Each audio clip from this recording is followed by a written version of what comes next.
അച്ഛാമരെ, എൻ്റെ മുന്നിലുള്ള ഈ 3 ഫുഡ് ഐറ്റംസും ഹെൽത്തി ഫുഡാണ്.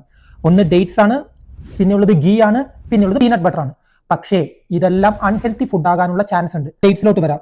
ഒരു 2 ഡേറ്റ്സ് നിങ്ങൾ കഴിക്കുകയാണെങ്കിൽ ഇത് ഓൾമോസ്റ്റ് ഒരു 40 to 50 കാലോറീസ് വരുന്നുണ്ട്. നമ്മൾ ഡെയിലി ഒരു 10ഉം 15ഉം ഡേറ്റ്സ് കഴിച്ചാൽ എത്രത്തോളം കലോറി വരും? ഓൾമോസ്റ്റ് ഒരു 300 കലോറി വരുന്നു. ഇത്രയും കലോറി നിങ്ങൾ ഇൻടേക്ക് ചെയ്യുമ്പോൾ ഇതിലുണ്ടാകുന്ന എക്സസ് ഷുഗർ അത് പിന്നീട് ഫാറ്റ് ആയിട്ട് മാറാൻ വളരെ ചാൻസ് ഉണ്ട്. രണ്ടാമത്തത് ഗീ ആണ്. എല്ലാവർക്കും അറിയാം, ഇപ്പോൾ ഓയിലൊന്നും ഇട്ട് ഞാൻ കുക്ക് ചെയ്യാറില്ല, അതിന് പകരം ഗീ ആണ് യൂസ് ചെയ്യുന്നത് പറയും. വളരെ നല്ലതാണ്. ഗീയിലുള്ളത് ഗുഡ് ഫാറ്റ് ആണ്. പക്ഷേ നമ്മൾ ടീസ്പൂണിൽ തന്നെ ഗീ എടുക്കുമ്പോൾ ഓൾമോസ്റ്റ് അതിലൊരു 40 to 50 കാലോറി വരുന്നുണ്ട്.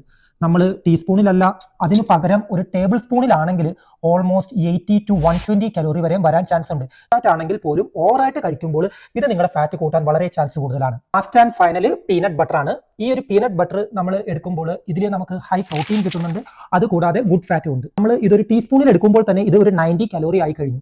ഇതിന് പകരം നേരത്തെ പറഞ്ഞതുപോലെ ഒരു ടേബിൾ സ്പൂണിലോ അതിലും കൂടുതൽ എടുത്തു കഴിഞ്ഞാൽ 180 to 200 അതിലും കൂടുതൽ കലോറീസ് വരാൻ ചാൻസ് ഉണ്ട്. വരുന്ന കലോറീസ് നിങ്ങളുടെ മെയിൻ്റനൻസ് കലോറിയിൽ കൂടുതൽ പോകുമ്പോൾ അത് ഫാറ്റ് ആകാനും ചാൻസ് കൂടുതലാണ്.